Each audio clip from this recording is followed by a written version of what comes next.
जय श्रीकृष्ण। अंतिम संस्कारानंतर भगवान श्रीकृष्णाचे कोणते अंग जाळले नव्हते। भगवान विष्णूच्या 10 अवतारांपैकी एक अवतार होता भगवान श्रीकृष्णाचा।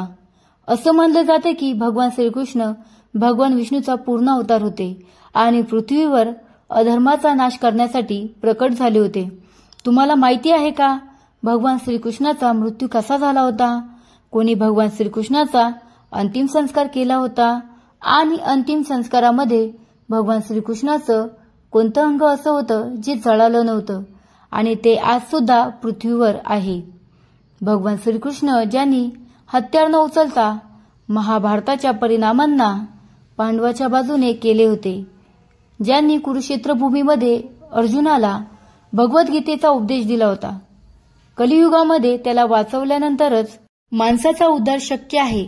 महाभारत युद्धामध्ये राजा धृतराष्ट्र आणि गांधारीचे दुर्योधनासहित 100 मुलं लढता लढता मृत्यू पावले होते आणि गौरव वंशाचा नाश झाला होता।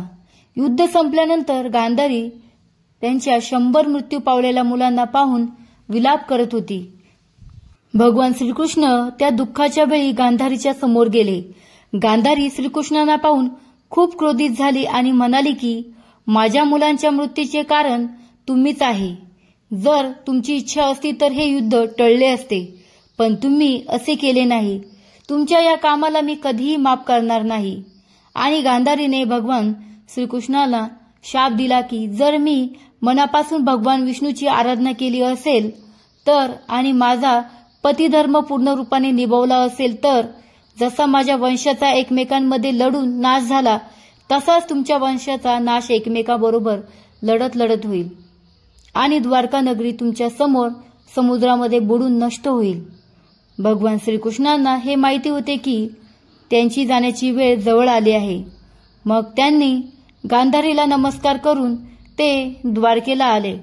गांधारी भगवान नारायणाची भक्त होती, तर आपल्या भक्ताच्या तोंडातून निघालेल्या शापाला पूर्ण करण्यासाठी भगवान श्रीकृष्णाने यदुवंशीयांची बुद्धी भ्रष्ट केली।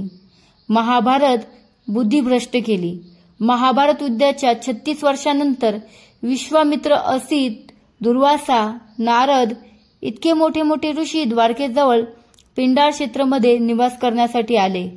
एक दिवस काही आगाऊ यदुवंशी कुमार त्यांच्याजवळ खेळता खेळता गेले आणि सापाला गर्भवती स्त्रीच्या रूपात सजून घेऊन गेले आणि म्हणू लागले की हे ऋषीगण, तुमच्या सगळ्यांचे ज्ञान अमोघ आणि अगाध आहे। हिला पुत्रप्राप्तीची खूप लालसा आहे, तेव्हा कृपया तुम्ही हे सांगण्याचे कष्ट करा की हिच्या पोटामध्ये मुलगा आहे की मुलगी आहे।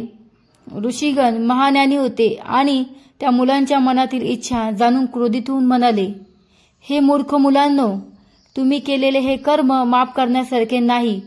सापाला जे तुम्ही बनावटी गर्भवती स्त्री बनून आणले आहे, आता हिच्या गर्भातून एक असे मुसळ जन्म घेईल जे तुमच्या संपूर्ण कुळाचा नाश करेल।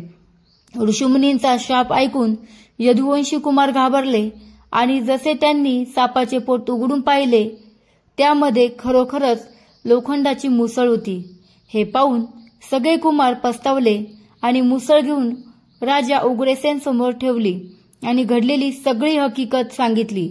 त्यांचे चेहरे फिके पडले होते आणि सभेमध्ये बसलेले सगळे लोक हे ऐकून घाबरले होते, कारण त्यांना माहिती होते की ब्राह्मणाने दिलेला शाप कधीही खाली जात नाही। राजा उग्रसेनने त्या मुसळचा चुराचुरा केला आणि तो चुरा आणि उरलेल्या तुकड्यांना समुद्रामध्ये फेकून दिले। लोखंडाच्या तुकड्यांना एका माशाने खाल्ले आणि चुरा लाटांबरोबर वाहत येऊन समुद्रकिनारी आला आणि त्यापासून गवत उगवले। एका मासे पकडणाऱ्याने त्या माशाला पकडले। तिच्या पोटामध्ये लोखंडाचा तुकडा होता। जेव्हा त्याला तो लोखंडाचा तुकडा मिळाला त्याने त्याला आपल्या बाणाच्या समोर लावले।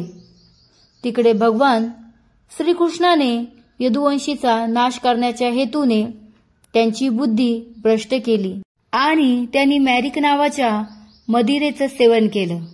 त्यामुळे यदुवंशीची बुद्धी भ्रष्ट झाली आणि ते एकमेकांबरोबरच लढू लागले. लढाईने केव्हा युद्धाचे रूप घेतले कोणाला कळलेच नाही. यदुवंशी एकमेकांना मारू लागले आणि जेव्हा बाण संपले, धनुष्य आणि सगळे अस्त्रशस्त्र तुटले, त्यांनी तेथील गवत उपटायला सुरुवात केली. हे तेच गवत होते जे ऋषीमुनींनी दिलेल्या शापामुळे उत्पन्न झालेले मुसळच्या चूर्णाचे होते. गवत यदुवंशीयांच्या हातामध्ये आल्याबरोबरच ते वज्रासमान कठोर हत्यार बनले. यदुवंशींनी त्याच गवताने एकमेकांचा नाश केला. हे पाहून बलरामने समुद्र तटावरच ध्यान लावले आणि त्यांच्या मनुष्य शरीराचा त्याग केला. यदुवंशीचा विनाश आणि बलरामचा शरीर त्याग केल्यानंतर भगवान श्रीकृष्ण चतुर्भुज रूपामध्ये पिंपळाच्या झाडाखाली बसले. त्यावेळी भगवान श्रीकृष्ण त्यांच्या उजव्या पायावर डावा पाय ठेवून बसले होते. श्रीकृष्णाचा तळवा कमळाच्या फुलाप्रमाणे चमकत होता. एका शिकाऱ्याने त्या चमकला हरणाचा डोळा समजून आपला बाण बाहेर काढला. तोच बाण होता ज्याच्या समोर मुसळचा शिल्लक राहिलेला लोखंडाचा तुकडा लावला होता. शिकाऱ्याने बाण चालवला आणि तो भगवान श्रीकृष्णाच्या पायाला जाऊन लागला.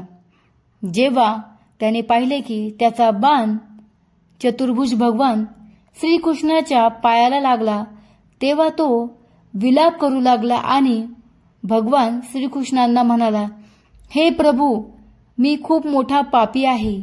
मी निर्दोष हरिणांना मारणारा दुष्ट आहे. कृपया तुम्ही आताच मला तुमच्या हाताने मारून टाका, म्हणजे मी कधीही कोणाचा जीव घेणार नाही. असे बोलून तो खूप रडू लागला. भगवान श्रीकृष्ण त्याला म्हणाले की तू थोडे सुद्धा दुःख करू नको. यामध्ये तुझा काहीही दोष नाही. ही तर नियती आहे. त्रेतायुगामध्ये तू बाली होता आणि मी राम अवतार घेतला होता. मी तुला धोक्याने बाण मारला होता. त्यामुळे या जन्मामध्ये तुझा बाण मला धोक्यामुळे लागला. भगवान श्रीकृष्ण एवढे बोलून त्यांच्या लोकात त्यांनी प्रस्थान केले. भगवान श्रीकृष्णांनी प्रस्थान केल्याबरोबर समुद्रामध्ये द्वारका नगरी पूर्णपणे बुडाली. काही कथा अशा सुद्धा आहेत ज्याच्यानुसार भगवान श्रीकृष्णांचा अंतिम संस्कार पांडवांनी केला होता, पण भागवत महापुराणानुसार अशी कोणतीही कथा नाही. त्या लोकांच्या कथेनुसार जेव्हा पांडवांद्वारे भगवान श्रीकृष्णांचा अंतिम संस्कार झाला होता, तेव्हा त्यांचे सगळे शरीर जळाले होते, पण त्यांचे हृदय नव्हते जळाले. तेव्हा पांडवांनी त्यांच्या हृदयाला पाण्यामध्ये प्रवाहित केले होते. नंतर श्रीकृष्णाचे हृदय राजा इंद्रियमला मिळाले होते. राजा भगवान जगन्नाथाचे परमभक्त होते, त्यामुळे त्यांनी ते हृदय भगवान जगन्नाथ यांच्या मूर्तीमध्ये स्थापित केले आणि असे मानले जाते की आजही भगवान जगन्नाथांच्या मूर्तीमध्ये ते हृदय स्थापित आहे. मला आशा आहे की हा व्हिडिओ तुम्हाला नक्कीच आवडला असेल. जर व्हिडिओ आवडला असेल तर अजूनही आपल्या चॅनलला सबस्क्राईब केले नसेल तर लवकरच चॅनलला सबस्क्राईब करा, लाईक करा, शेअर करा. भेटूया अजून एक नवीन महत्त्वपूर्ण व्हिडिओ सोबत. धन्यवाद.